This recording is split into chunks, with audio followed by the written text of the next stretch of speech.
right. Happy Valentine's Day to all our great minds at home. In the same spirit as we celebrate love, and love is in the air, we just want to ask all our panelists right here today to shout out to their lovely husbands and wives. So I want to start with our lovely Mr. Saki. Please shout out to your lovely wife. Hello, Ekuya Ofusia Saki. I want to take this opportunity to wish you a happy Valentine's Day. You are the love of my heart.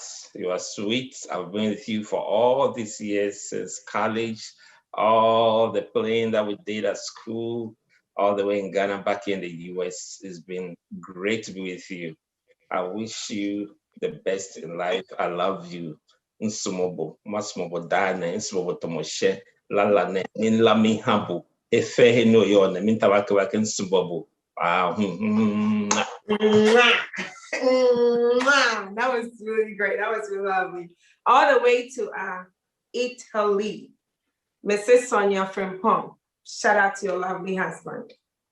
Ok, so lo faccio in italiano, per cui volevo dire a Padma Eric Dame a.k.a. Kobe Stone che ti amo da morire, che sei l'amore della mia vita e ti ringrazio per questi 10 anni meravigliosi passati insieme e anche se continui a lasciare le luci accese io ti amo da morire, continuerò a spegnerle per te, non ti preoccupare. Maintenant je vais le dire en français que je t'aime beaucoup et tu es l'amour de ma vie. Y voy a decirlo en español también, que te quiero mucho, mucho, muchísimo. Okay, so I didn't hear I didn't understand it, but I know all that she's trying to say is, I love you, Mr. Frimpong. That's like all that I know she's saying. So we come back to our USA, to Mrs. Afia Echampong. Shout out to your husband. Happy Valentine's Day, honey. I just want to take this opportunity to say that I love you and I am so grateful for your life. Thank you so much for being a great father, an amazing husband, and I hope you have an amazing day. And happy Valentine's Day. Can't wait for many, many more years with you. Thank you, Miss Echampo. We go back, crossing all the oceans to the Queensland. Mr. Godfrey, shout out to your wife. Yeah, hello. Happy Valentine's Day to you, Mrs. Linda Dakwa. I love you so much. We've been together for 13 years and life with you has been amazing. I just don't know what I would have done without you. I love you so much. Happy Valentine's Day. And then tell the kids, give them a kiss for me. Tell them they are going to their grandmoms because tonight is for you and I. Thank you very much. I love you so much. Happy Valentine's Day. Mrs., please tell the kids they need to go to Nana tonight. Go to Nana, please. We're coming back to USA. Our host, Patty Echampo. Shout out to your husband. Hey, great minds. Happy Valentine's Day. I want to take this opportunity to wish my lovely husband, Felix Nana Kofi Tieku the first, Mr. King in my household. Happy Valentine's Day, sweetheart. I love you so much from the depths of my heart. You have been there for me from the beginning. We're celebrating 10 amazing years this year. And I thank God for each day with you, for your selfless heart, your amazing love, and for all you do for I and the children and our family. God bless you. I love you so much. And tonight, it's going down. So from me to Ms. Sakwasi Apiahe and Chimache, I just want to say happy Valentine's Day. I really do love you and appreciate you. You have been a rock. You have been a helper. You have been my cook, my special cook. And I know everybody knows that. Happy Valentine's Day from my heart and our children. Happy Valentine's Day. And to all our great minors, happy Valentine's Day. Welcome back to the Young Adults Real Talk Forum, a place where great minds meet to talk about real issues in today's Christian society. We start this show in the name of the Father, the Son, and the Holy Spirit. Amen. Amen. I'm so glad to see you back with us again. I'm one of your hosts, Patty, and today we have a fantastic show lined up for you.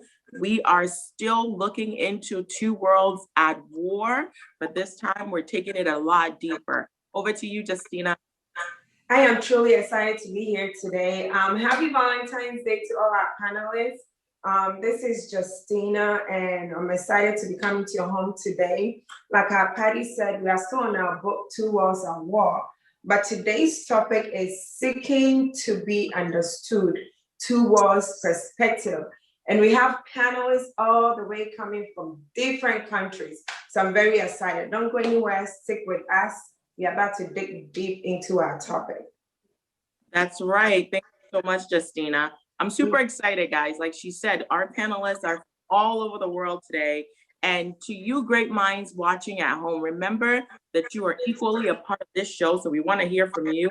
So as we're going through our discussion and going through the questions, if you have any contributions or any questions, please do chat it in to 704-607-4706 on WhatsApp. Now, Justina, before we get started, especially since it's Valentine's Day, I'm super excited about the icebreaker today, guys. We got to get our brains moving and going. So it's time for our daily icebreaker. So before we do our icebreaker, I am so honored today to introduce our guests, our panelists with us today, the great minds on the show today. We have some returning veterans coming back, and then we have some coming all the way from across the sea. So let's get started. I'm going to start from the US, not because I'm in the US, but just because. We're going to introduce our lovely sister Efia with us today. Welcome back. Super excited to see your beautiful face this morning. And then, of course, we have our handsome Mr. Saki with us today. Thank you so much for coming back. And you guys all the way from Italy, okay? We have the beautiful Sonia in the house today. Welcome, Sonia, to Great Minds. So excited for you.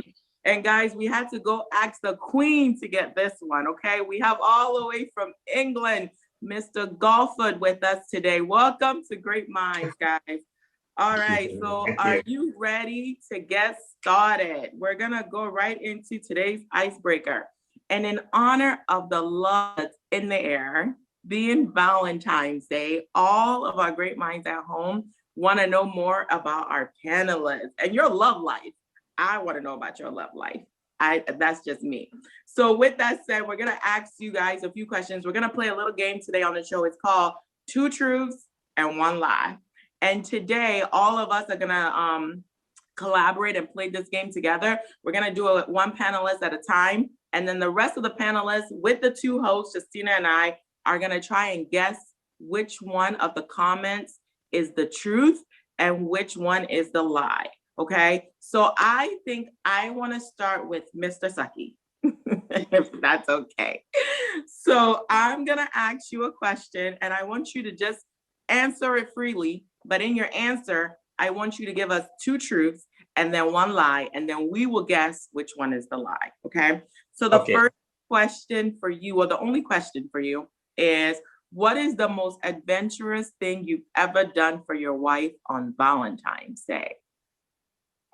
Wow, there were many things that I did, but one of the adventurous things that I did was to take my wife out on a cruise, where we went out all the way to the Queen's country, England, and also went to Italy. You know, so it was kind of nice, the two of us. We left the kids behind, hanging around, you know, friends and all that. So that was great. Nice. Okay. All right, guys, who wants to take a stab at it? They took a trip to England and Italy on a cruise ship. Which one is a lie, babes? Is it the cruise ship? Did they fly? Is it England or Italy? Did they just go down to South Carolina?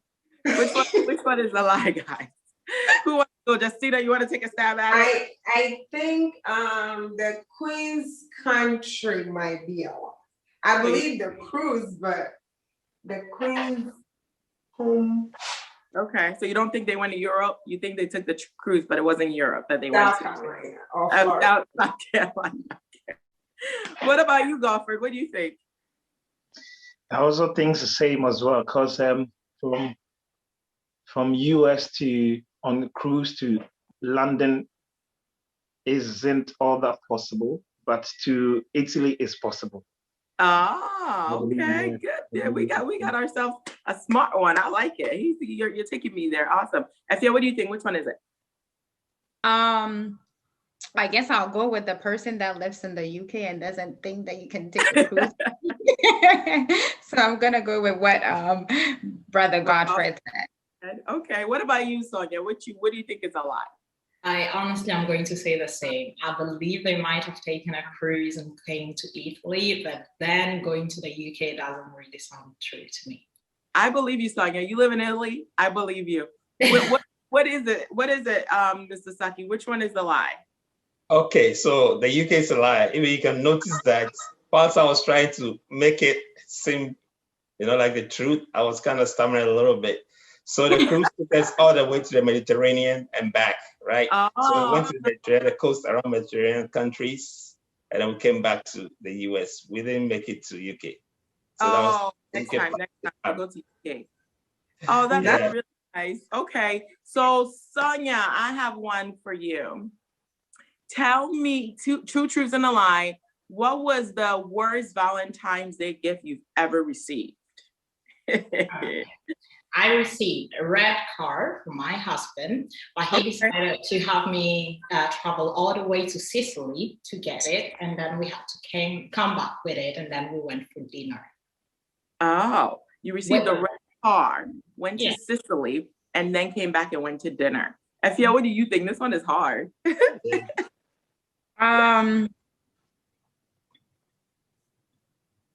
I think that having heard, I think the red car.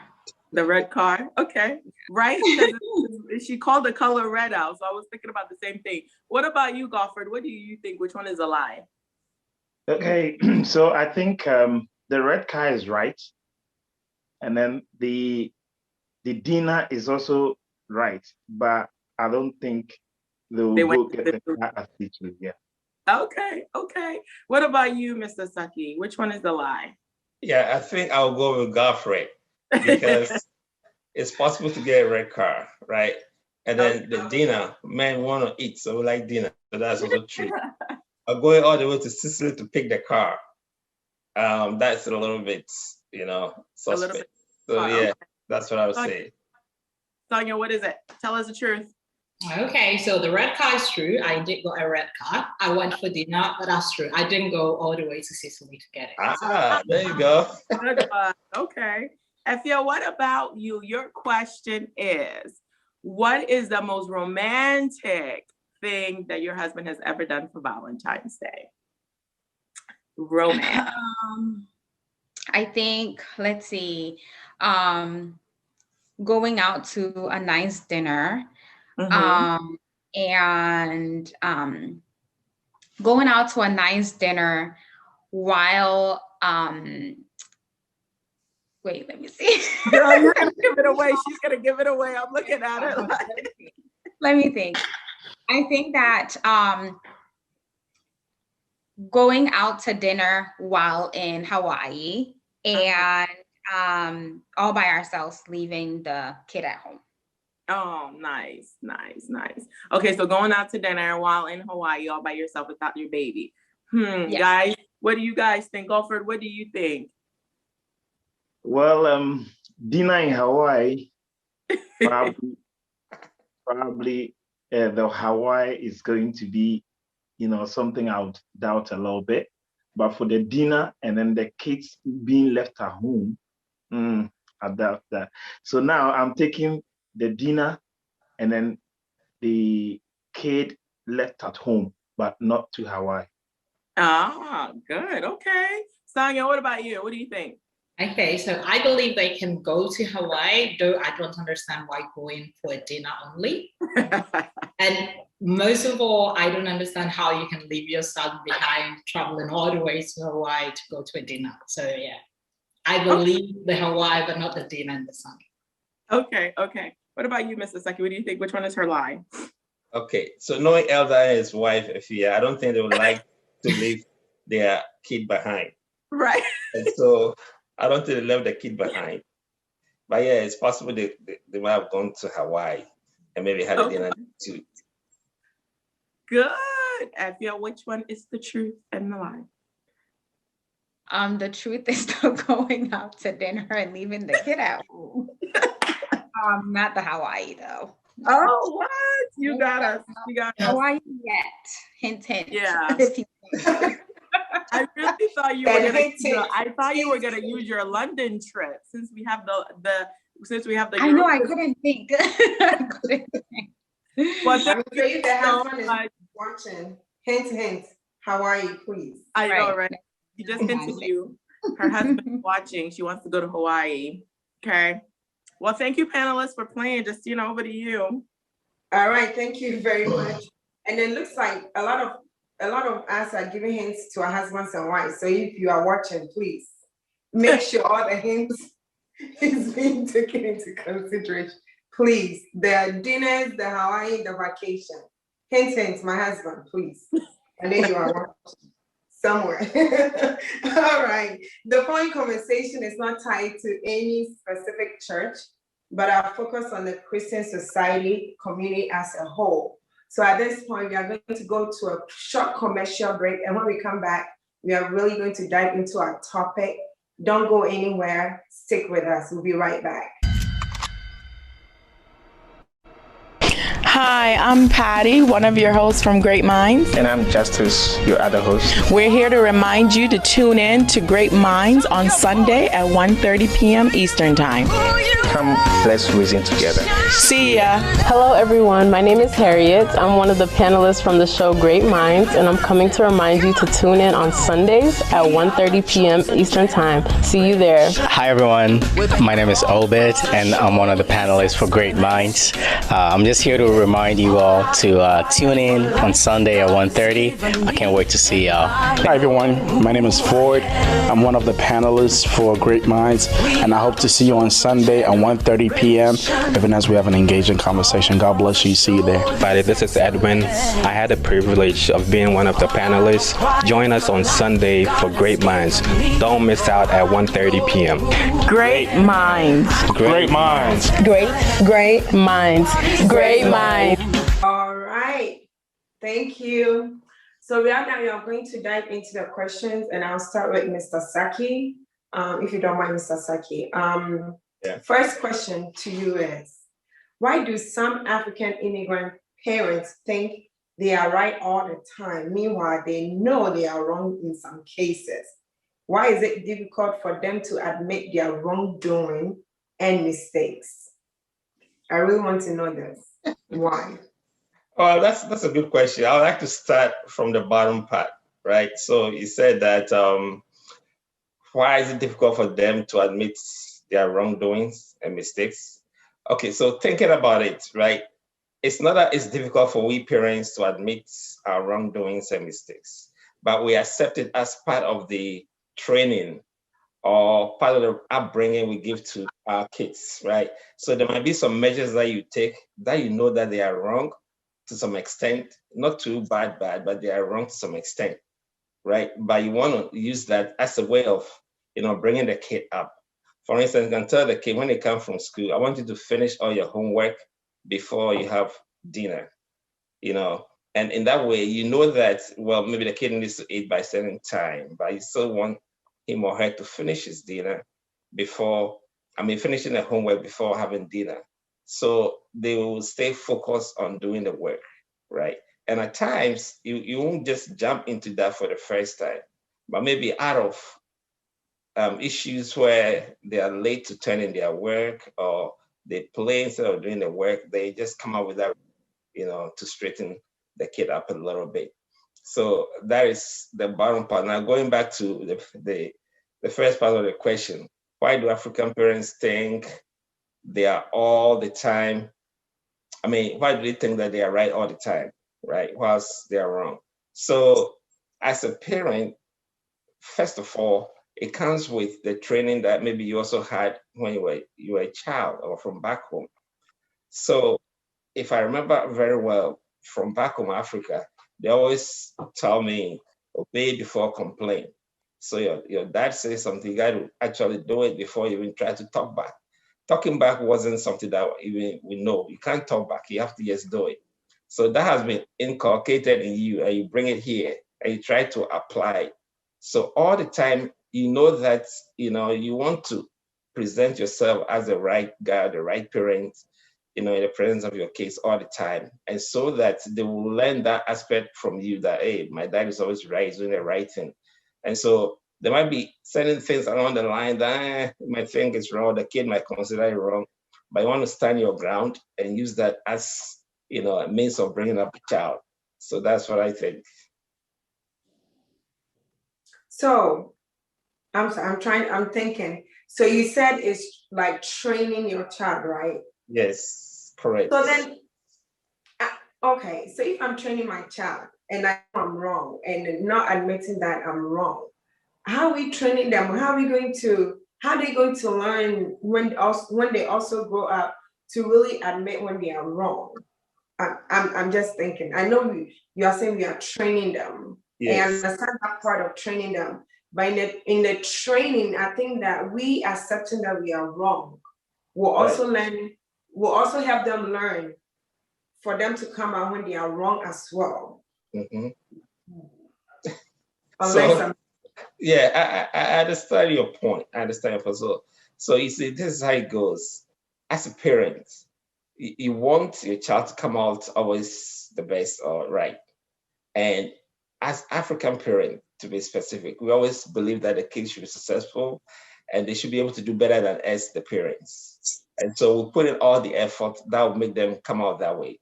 For instance, I remember back home, my dad used to tell me, if you're in the shower, you can't sing. Then I'll ask a question, why? He says, if you sing, you're going to call the ancestors in and they're going to beat you up in the shower. I was so scared, right? So I never sang when I was in the shower. Even today, as we speak, I know that there's an app that plays music through your shower head as you take a shower. So it breaks that myth, you see. So the same way as you bring up the child, you want to do certain things that will make her, stay focused, right? And the mind will not be swaying to do other things, which might seem to be a little bit maybe not right. And that is why you have that mentality or that mindset to always bring out the child the best way. So you are trying to inculcate all these things, bring them in to make them seem right, but knowing very well the back of your mind that it's not right. So it's all about upbringing. But the point that you made, that how the child know, maybe along the line you might, break certain things. Okay, so along the line, whilst we were coming up or growing up, some of the things that we talked about might not be wholly true, but just to keep you in line. That's such an interesting complex. It's almost like I'm lying for you to be successful.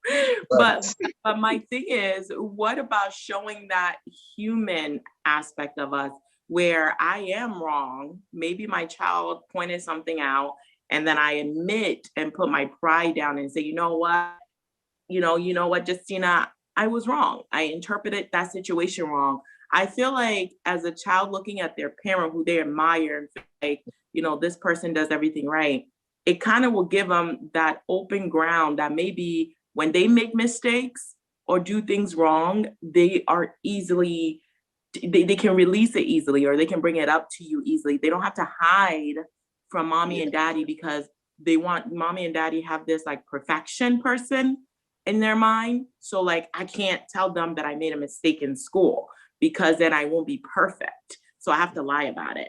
Do you think that the way we're doing, like if we continue down that path, won't we be raising kids who won't be 100% honest with us?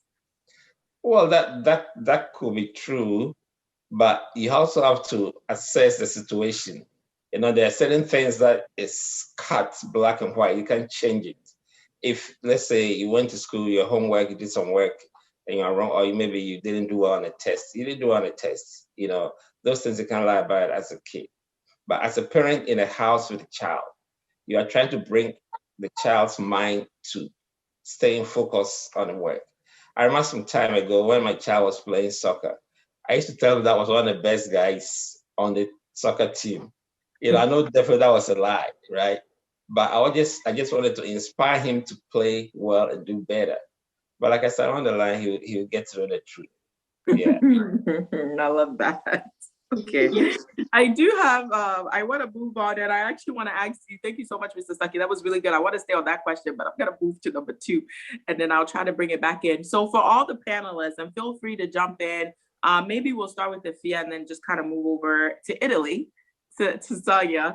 But I have a question for you guys. So in the book, Two Worlds at War, chapter 2 specifically, on page 27, and I quote the authors, okay? It says, for the children of immigrant parents, a lack of affection could mean an absence of love.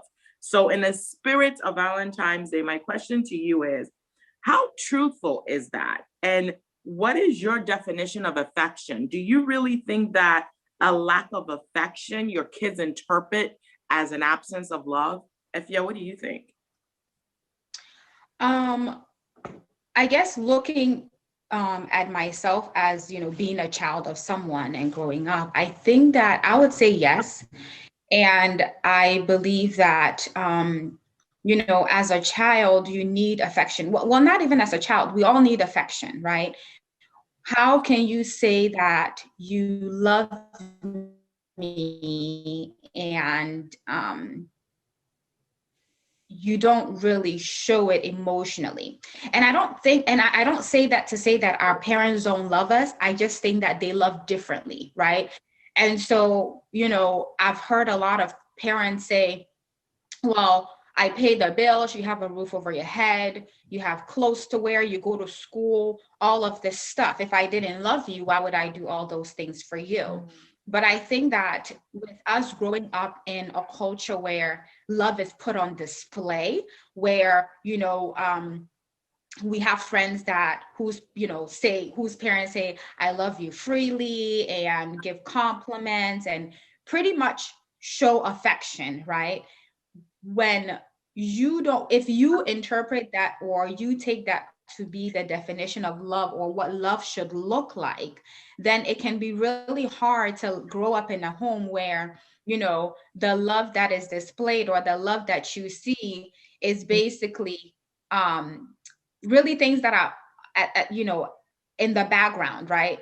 Because, as a child, you don't really think, oh, the month is up, somebody has to pay the rent.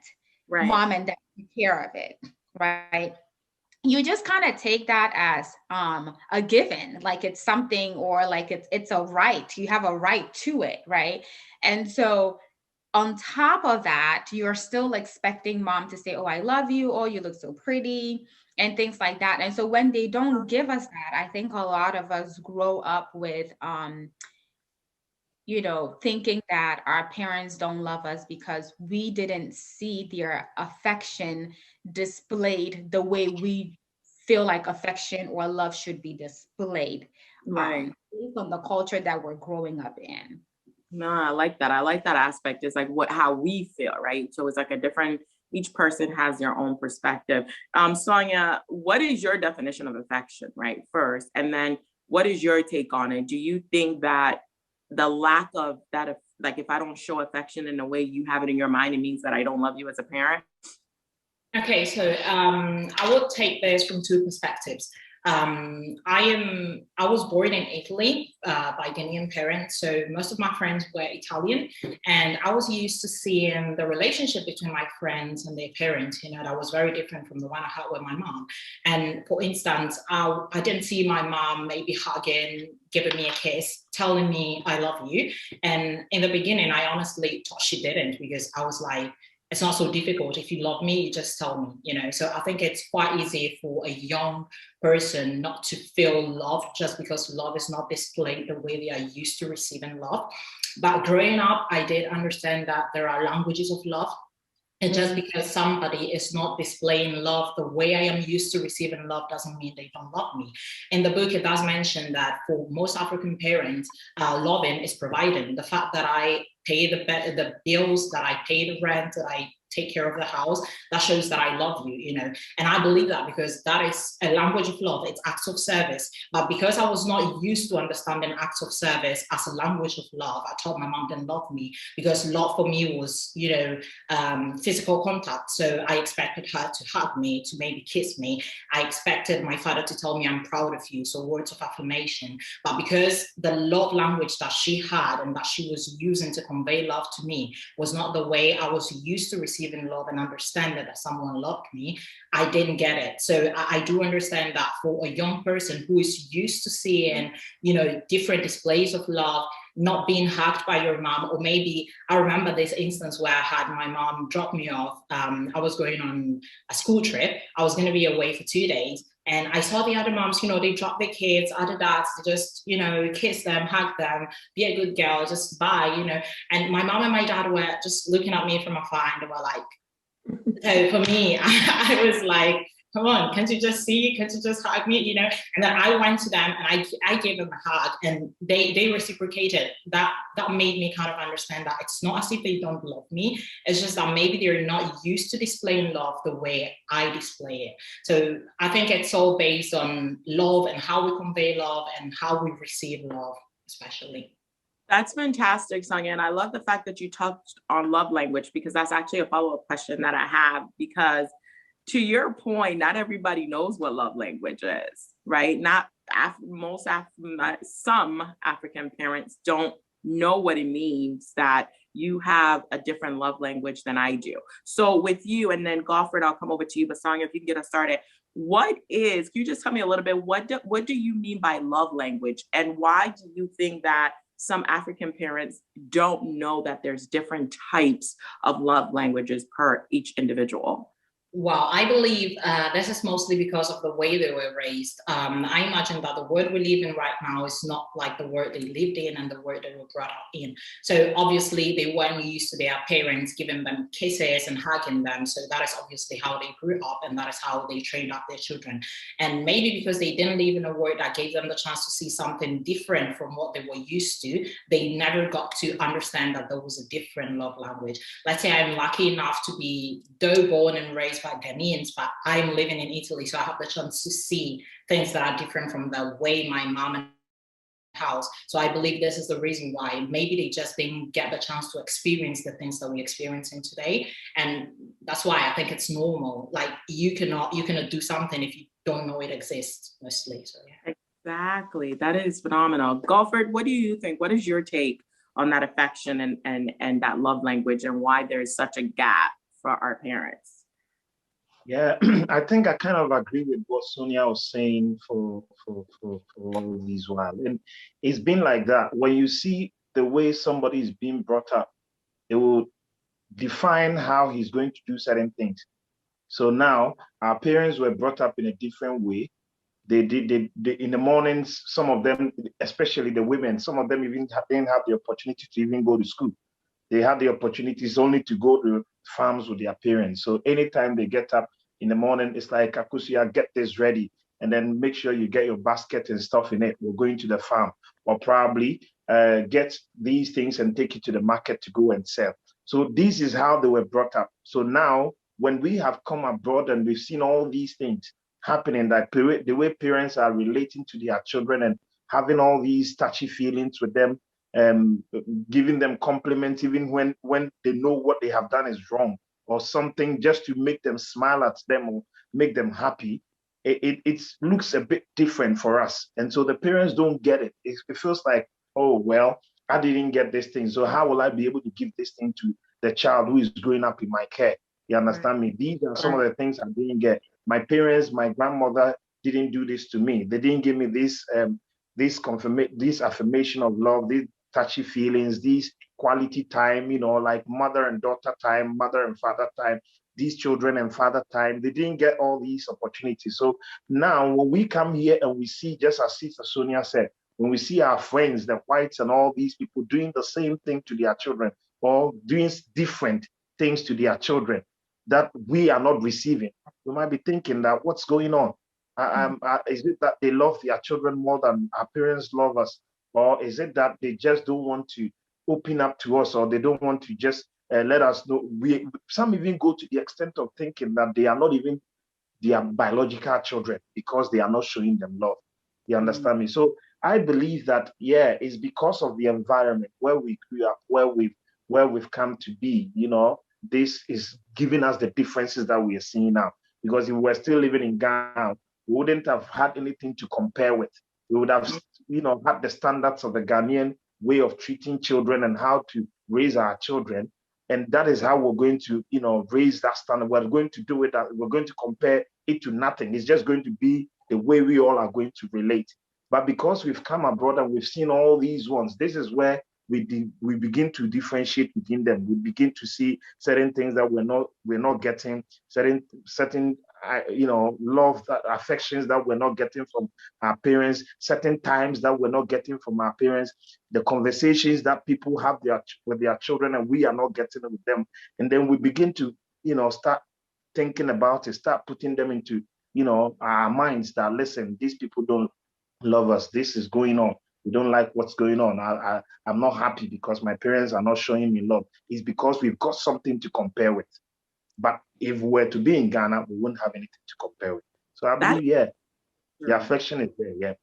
Yeah, and I know you want to add something. Yeah, go ahead. I was gonna say that, in as much as I feel like, when it comes to these conversations between,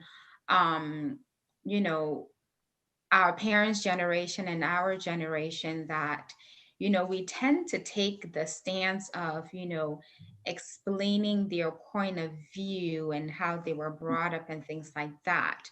But if I may, just, as a word of maybe like advice or suggestion, say that, like we've all rightfully said, Sister Sonia and Brother Godfrey went into more details about it in terms of, they were not brought up that way. But in as much as they've made the decision to, start families in different countries, and, in as much as they traveled from Ghana or, Liberia, Sierra Leone, wherever they're coming from, to seek greener pastures, I think that it's important that when they find things that are better than maybe the culture that they grew up in as much as they advise us to not pick up the bad or the bad characters of the cultures we live in, that they in the same way do a better job at adopting the good things, right? In as much as they're providing and, paying the bills and things like that, it doesn't cost much to show affection. And I think that in as much as we're talking about love languages, that the most important thing about showing affection is that you show affection in the way the person likes to receive it. You don't show someone affection the way you like to receive affection. So if I interpret affection, or if I receive love, if I am all about, words of affirmation or acts of service, even though you might, have a different love language, when it comes to your interaction with me, you should show me love in the way that I like to receive it. And so, I would caution parents to, it seems like they adapt to everything else, but, the core things that are important to the family. I mean, you adapt to how you're supposed to act at work. You adapt to everything else. The family is important. So if your kids interpret love to be words of affirmation and displaying, by hugging them and kissing them and things like that, and it doesn't cost anything. I mean, it's not like the rent, that is actually free.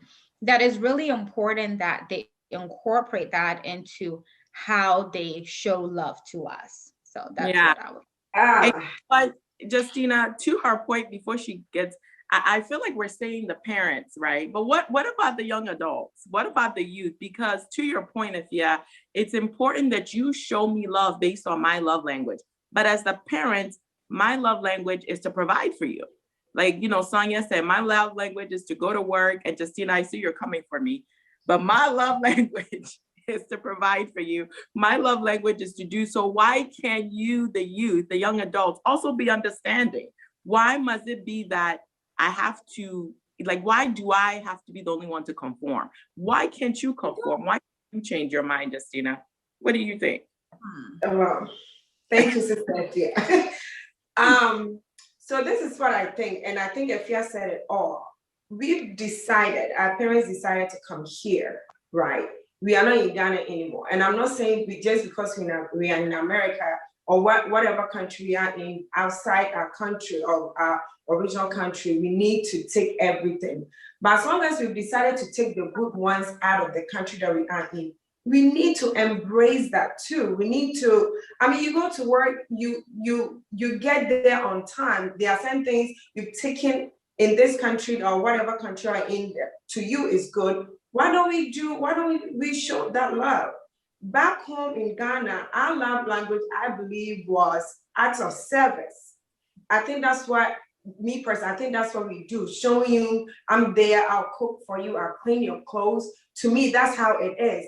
But here in America or Italy or UK, among the young ones, it's different. We see, I love you. You know, I want to hear you say, I love you. I want to hear you hug me. I appreciate you on all that. So to your point, I think to being a parent, I mean, of course, I've been here for that long. Back home was different. We are in America, okay? We are in UK, we are in Italy. We also need to embrace that kind of culture, okay? That's our love language. That's what the kids know. That's what they've grown up to see. To your point, to your other question that you were saying, why don't the youth or the young ones also show? This is what they see. They see I love you. They hear I love you. They see the huggings. They see I appreciate you. Like Afia said, to us being the young ones, you paying the rent to us is your job. I mean, I'm sorry. The parents paying the rent and giving us food, in our mind, it is your job. But we want to see that love. We want to see the, you know, you being there physically, coming to our games and all that. So I think it goes both ways. It's cultural, but you've crossed the sea. You've come here embracing the good things in this land. I think we also need to embrace that that love language, that affection. We need to show it more, because that's what the kids, you know, that's what they've grown up seeing all their life. You know what, Justina, let me pull Mr. Saki in, because the way I'm hearing you guys talking, I hear 80, I hear like 80-20. I don't hear 50-50.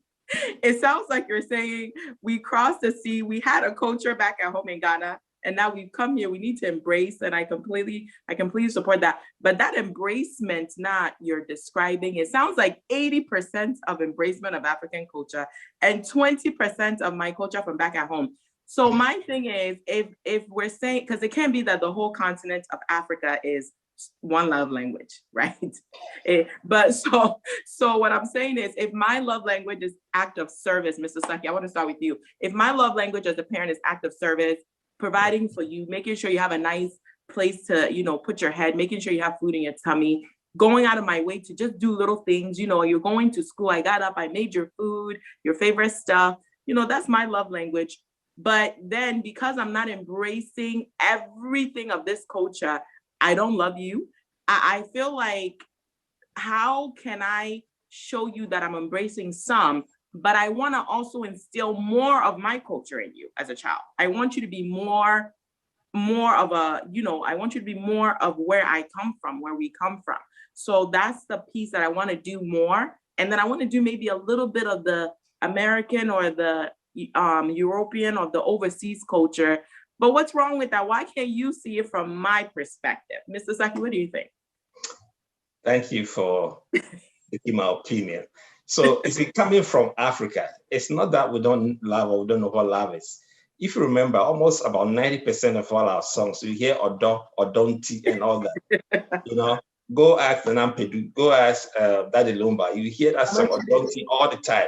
I remember one time my friend asked me, "What's the meaning of Odo?" That I have to break it down to them. He says, "Every time I hear your song, it's all about Odo." I say, "Yeah, we do love. African parents do love. We know what love is. Our love is more like that agape love. The love that we see here is more like the filial. They want to show it, you know, but we do it into detail. I know most African parents will like, will say a prayer for their kids before they go to bed. And I know some will even go to their rooms to say prayer for them. All that shows love. You know, I don't know whether you guys are aware, but what besides any African parent whose child has been maybe beaten by somebody, we will rush there and make sure that we defend our child, you know. So the love is there, you know, just that's what we see here now is that kind of where you show physically and all that. So you might think we don't do it. We have it.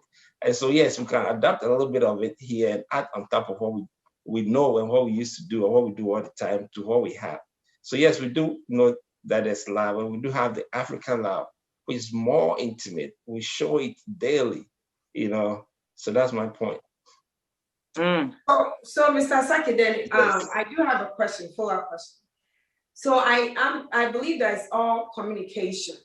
So the parents say, okay, so the parents have, you did talk about that agape love. I think it's all communication. I do believe that it would be best for parents and children to sit down and explain to their kids that, hey, I do love you, but this is how I show my love, right? Yes. Because like we're saying, the young ones, we just want to show, we just want to hear it.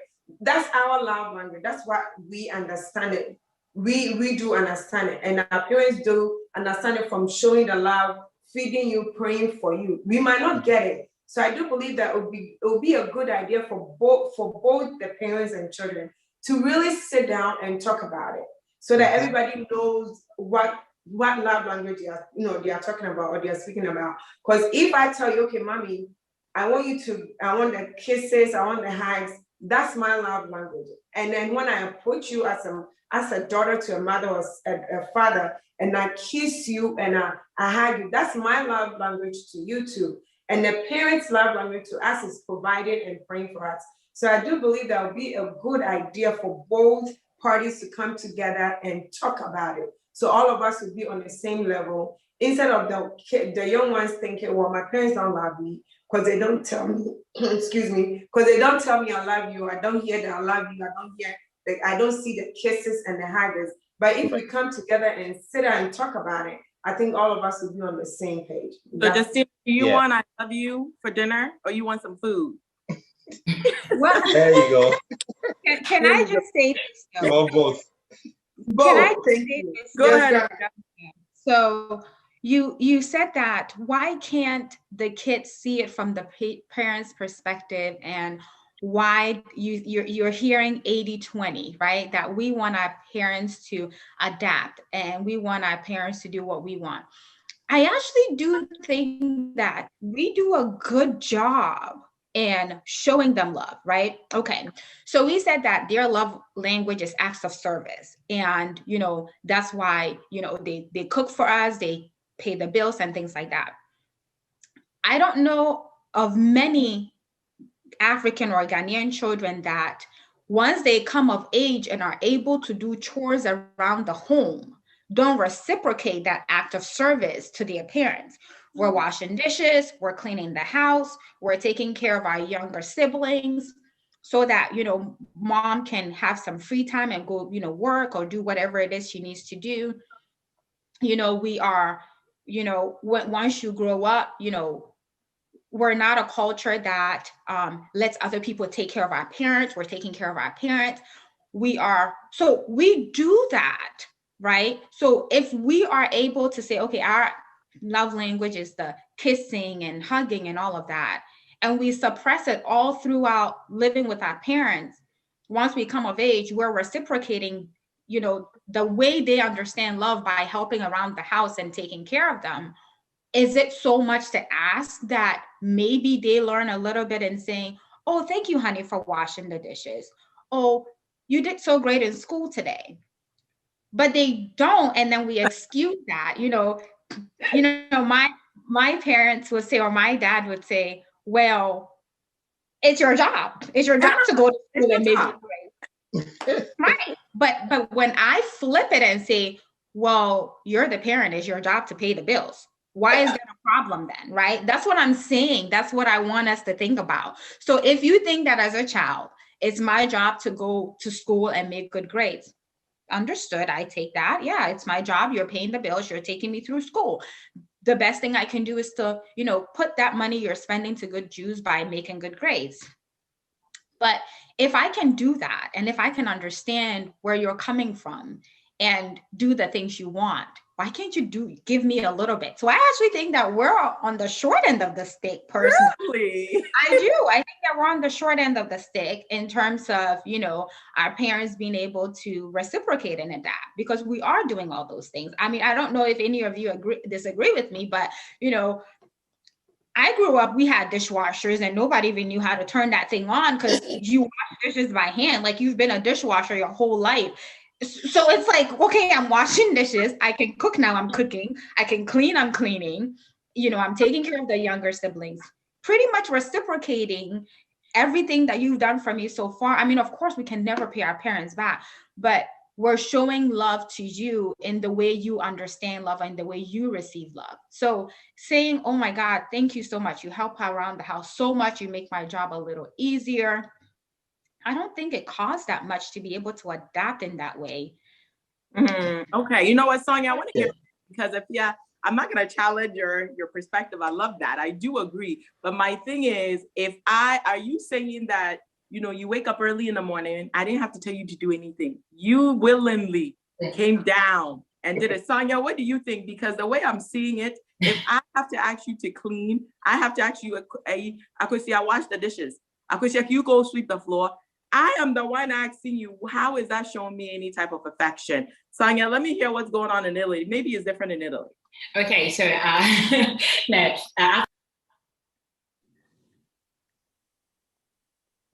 Sonia, I think I lost you. Your line muted.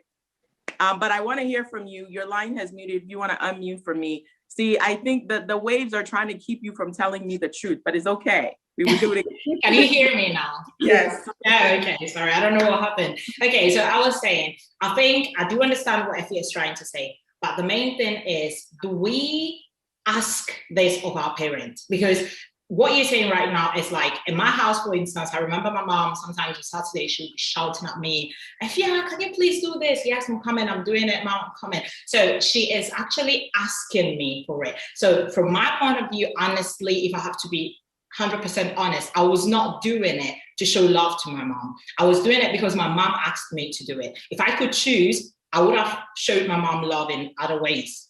I wouldn't have, swept the floor to show her love. I would have done something else. So if I expect her to hug me to show me love, I should also be able to tell her. So I think that the core problem, the main problem, is the communication itself, because our parents expect us to show love by doing stuff and they ask us to do it. I do agree on the fear that they should also try, but then how can you try something that you don't know the person wants you to try? If we do not tell our parents that this is how we expect them to show us love, obviously they wouldn't do it because they don't know you need it. Until you communicate your need, you can't expect someone to meet it. So though I'm on the side of, the youngsters saying how our parents should show us more love, I also do understand our parents when they don't know that you need that. And if you don't tell them, because they are not used to it and because they've never done that in their life, they will not do it because you're not asking them to do it. Then, when it comes to the communication, probably that one is going to be a whole other issue.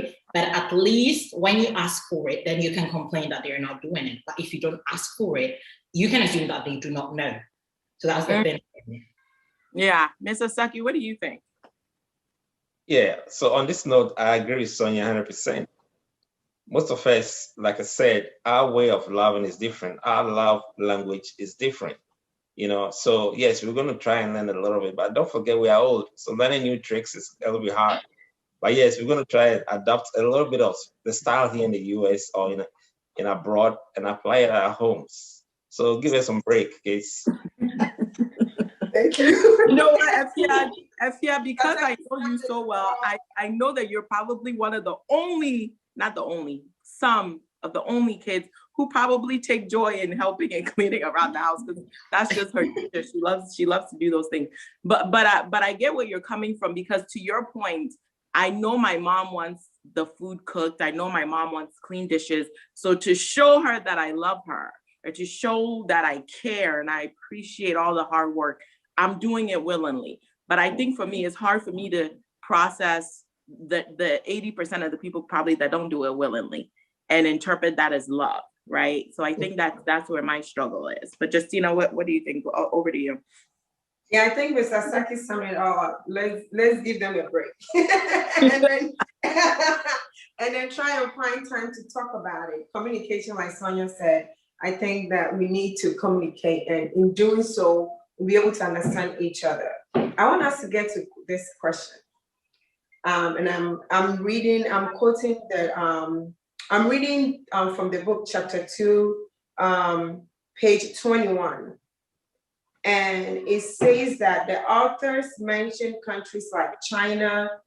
Well, this question is for Mr. Saki. And then Sonia and Godfred, if you guys can also chip in.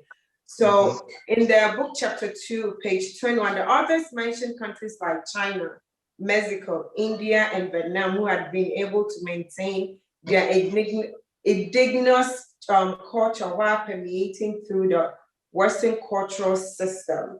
They have even been able to successfully carve niches which have helped to safeguard their culture and language. So the question is, why is it difficult for African immigrants to create a community like that nations mentioned to help each other? If the Asians, if the Hispanics has been able to come up together to create like communities to help each other, why is it so difficult? Why can't we see these kind of things in the African community, Mr. Saki? Okay, so I'll attempt the question this way. So number one, the whole thing is about poverty. You see, Africans in general are poor. So most of us came to the US to try make money, to some extent. And as soon as we make some money, we're going to get all the requests coming from back home. I want this, I want that, I want that. So we are trying to satisfy those requests back home. But then also we have a family here that we need to satisfy. So it all goes to the point where you're saying we don't show love, right? So most of the time we're hustling ourselves, doing work, taking money back home, right? Forgetting about the fact that we have to really establish ourselves here. So that has been happening. But comparing to the Asian, immigrants or the Hispanics, right? They have been coming here for years. So they've gone through all that milling, and now they know that they have to establish something here. And that is why we have the Chinese restaurants, we have the Chinatown and all those things coming up. So we Africans, I think we are now about realizing that we need to also come together and do something for ourselves. So we're in the process of doing it. That is why we have the churches springing up all over the places and all that. We have the African Association. So it's coming up very, very soon. You're going to hear, Ghana Town. You're going to hear Nigeria Town. I bet you're going to hear all those things. Even to my surprise, I heard that there's a couple Africans in the current administration in the US. So with that, when we build the foundation, we're going to be able to lay all those things on top. But yes, we are really behind when it comes to adopting or permeating and trying to influence the culture as we see here. And it will take some time to get to that point. Yes. Sonia, go ahead, Patty. No, I was gonna ask just a question to that, to Sonia, actually, because why is it different in Italy? Is it different overseas? Why is it that, when you see the other cultures, some of them can even live in a house with like 20 people and come together, as a family, come together as a community to put up stores, to do all these things and live in harmony. But almost, you see, some of our people, that, so-and-so just moved down the street. I need to even move from here. There's too many Ghanaians in there. It's like we're running away from each other instead of coming together. It's like a repelling situation. Is it different in Italy? And why do you think we are like that in nature? Okay, so I would say it is the same in Italy. I mean, talking about Ghanaians specifically, it's always Ghanaians, wherever you go, being it in Italy, in America, so this is how it is. Reading the book, there were two words that really caught my attention that were used to identify us as immigrants. It said individualistic and self-seeking. Okay, so I wrote this down because this basically, to me, it summed up the whole reason why we can't create a strong community. As Ghanaians, we tend to be so individualistic. I mean, one thing I notice about other cultures is that if a Chinese guy finds a job in this company, Give them 5 years, you find another 20 Chinese people working in there. Why? Because this guy will just go and bring the friend, and the friend will bring the cousin. Meanwhile, me, Sonia, as a Ghanaian, if I go into this place and, you know, they pay me good salary, I'm living my best life, and they'll tell me, bring someone. My first thought would be, me taking Mrs. Stefia. No, true. This is the thing. This is our first thought. This is the way we reason. So I am not going to take Sister Stefia, and then they will maybe say, oh, why don't you bring Justina? Oh, Justina, I don't even know her. You know, this is the way we reason. We are always seeking for ourselves for, let's say, immediate family. So husband, wives, and maybe children, but we don't go further than that. So it is difficult for us to really help one another. And I always do have this feeling that whenever Ghanaians help each other, they do it just because, you know, maybe, you know, I sell clothes and you sell banku. So I'm buying your banku just because I know that one day you come to buy my clothes. You know, it is not really me doing something willingly just because I want to help you. So this self-seeking nature that we have, I think, is what prevents us from having a real, you know, community. And also I think it's a lot about I don't know if it's like this everywhere, but there is this chit chat attitude that we have that even when we have a problem, it is unlikely for us to go to one another to seek comfort, because our first thought is not, oh, this person is going to help me. It's, oh my God, this person is going to tell the wife, who's going to tell the sister, who's going to tell the work colleague, and the rest of the world is going to know. So even when we have a problem, we keep it to ourselves. And maybe if we had solved that problem, we could have succeeded in a way that would have helped us, you know, bring success to other people. But because we would not share our problems, because we are afraid of each other, we cannot go further. I think this is the reason why we can't really have a strong community like other immigrant groups have.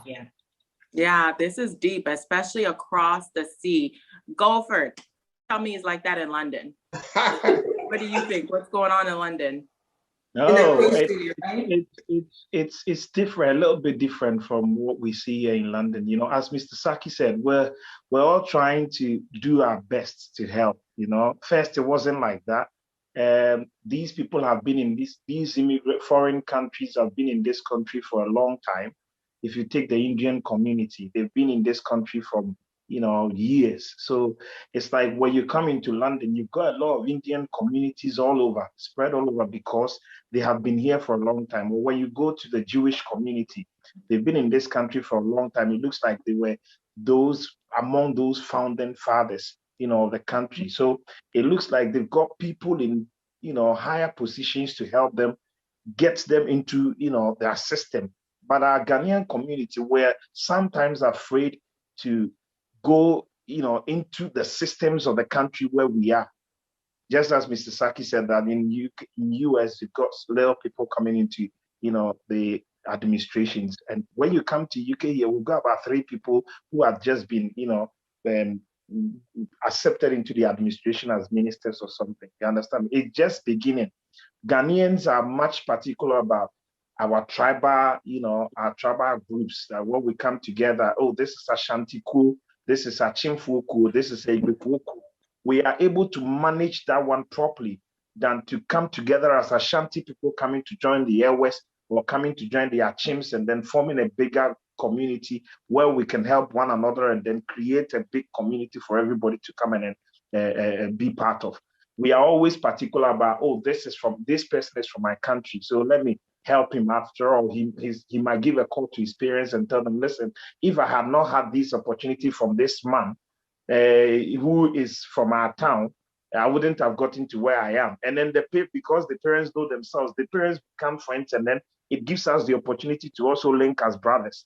We are always, you know, particular about tribalism. Like we are always with the tribal groups and are able to put together groups which are from the same tribe, but not as, you know, Ghanaians as a whole.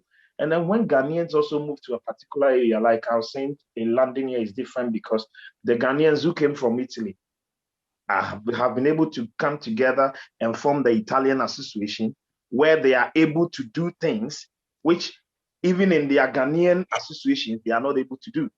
When you call them to come for a Ghanaian association meeting, they might give an excuse. Oh, I've got to pick my child from school. I've got to do this. But when they give you a call and say, listen, the Italian association is meeting now. You see, everybody will leave whatever they are doing to come to join them and then join the meeting. Why? Because you might need a passport which has expired and you need somebody, you know, to help you renew it. And the association might probably have links to the embassy where they will be able to send a letter and say, listen, this person is part of the association and has been paying dues, so you can help that person.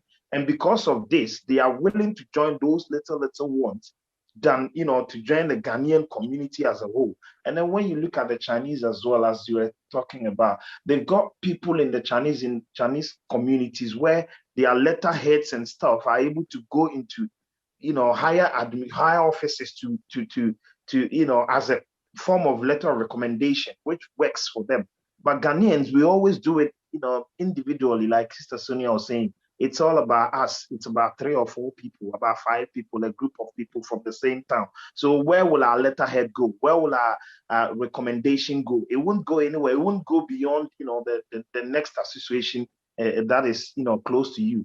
But these people always come together, are able to come together. Indian communities are able to come together in the UK, have formed a bigger organization, bigger community, where even if you take a letter of recommendation from an Indian person and you take it to even the council for a house or for benefit or something, it is accepted instantly. Why? Because they've got people from the Indian community who are in those higher positions where they recognize where these letters are coming from or where these people are coming from. But in Ghana, we don't. We don't have a lot of people who are working deeper into offices and administrations where it will give us the grounds to be able to form a bigger organization where our letterheads to be accepted, our recommendations to be accepted, our certain things that we do, which we need to go deeper into, will be accepted. We don't. We're always about ourselves. A Ghanaian man will come to UK, get his master's degrees and everything. And then at the end of the day, instead of working in a bigger company, like trying to get a company where he'll be able to, change the affairs of some of his people behind him or some of the Ghanaians behind him, he would rather start a company by himself or start it with different people and then go and work for them and take the bigger money. He thinks about that money at that time than getting a bigger offices opened and then employing another Ghanaian to make it a bigger Ghanaian company. He wouldn't do that. He would rather get whites all over.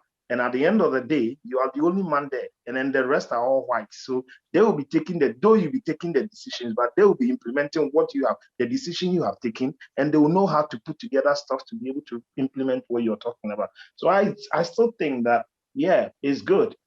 Communities are growing, and as time goes on, as we're getting people in higher places to help and are getting people understanding what is going on in different countries and what other communities or countries are doing, we would, we'll come to a time where Ghanaians will also have, people in offices or people to help and be able to put ourselves together as Ghanaians and, make our community work as well. Yeah, I like that. I feel like you summed it up too, the secret piece that you touched on, which is the tribal. A lot of these other cultures we're talking about do not have a lot of tribal separations. Right? Because our people, we are all Africans, we are all Ghanaians, but truly we are different tribes. And I feel like that is also part of the root. I do want to say to all of our Ghanaians, myself and everybody watching, repent. We have to we're gonna go on to the last question. We're coming close to the show. I really don't want to leave today. It's been phenomenal with you guys. Sister Efia, I want to pull your perspective in for this question.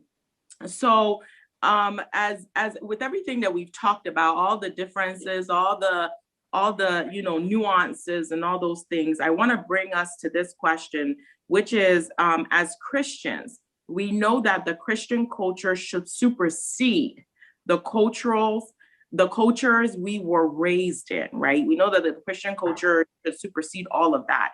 So how do we implement the Christian way of life, the one true culture that we all fall under as believers of Christ, in raising our children? So how do we put aside all of our differences and focus on that Christian culture as we raise our children in this society? Efia, what do you think? I think that we should be more, so I feel like our communities are very much religious, right? But we don't necessarily live what that religion preaches. And by that, I mean, we're constantly going to this prayer service and this fasting and prayer and this thing. But then when you look deep down, I feel like we don't let the word change us, right? We do a lot of things for appearance, but then deep down, we're not changing. So I think that the first step would be, accepting and being open to, recognizing that we've been doing it all wrong, that maybe our church going and saying that we're Christian is just word of mouth and not really action, that we're not really putting the word in action. And really allowing the word to change us and really taking, what the word of God says, that as Christians, we're all one big family, born out of Christ's sacrifice on the cross. And so when we say we're Christians, then those tribal boundaries and separations no longer exist. So if we're really Christians, then those things should not be holding us back, and those things should not matter. So, absolutely right. At the end of the day, whether it's our parents' generation or our generation, what should matter is, what does the word of God say, and how do we apply that as Christians? If you're a Christian, how does that apply to this situation? Regardless of how I feel like it should be done, regardless of how Sonia feels like it should be done, what does the word of God say about it? And then letting that, letting that be a bigger, take precedence over our feelings or our point of view and things like that. So I think that would be, the way forward if we're saying we're Christians. That's good. Because at the end of the day, we are Christians, right? And we are living a Christ-like, not like no Ghanaian, Ashanti, Fanti, or whatever. We are living a Christ-like, and that's how we're supposed to live. So thank you very much, Sister Ife, and thank you very much to all our panelists. It's time for us to go, and I am so sorry. Yeah. I don't want us to end. I don't want us to end, but we have to. Thank you all. Sister Sonia, thank you for joining us all the way from Italiano. And Mr. Godfrey, Mr. Pell, from the Queen's line, thank you very much. Our Sister Fia, thank you. Mr. Saki, thank you very much. And our Great Miners at home, thank you for joining us today. But before we end, we always have a nugget for our Great Miners at home and our panelists. This week, the nugget, excuse me, nugget is being open to know and understand from others' perspective and communicate. We need to communicate. We need to have an open mind, and especially from the youth and our parents.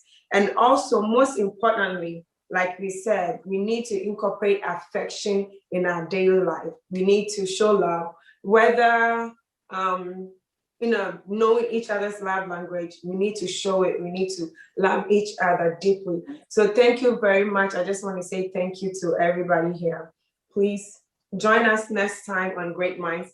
And as always, come join us, reason together. Thank you. All over the world, lift up your voice. Do you know who you are? Shout in love, declare it. Believers anthem. Come on, let's go. We are a chosen generation. We've been called for to show His excellence. All I require for life, God has given me, and I know who I am. We are a chosen generation. We've been called for to show His excellence.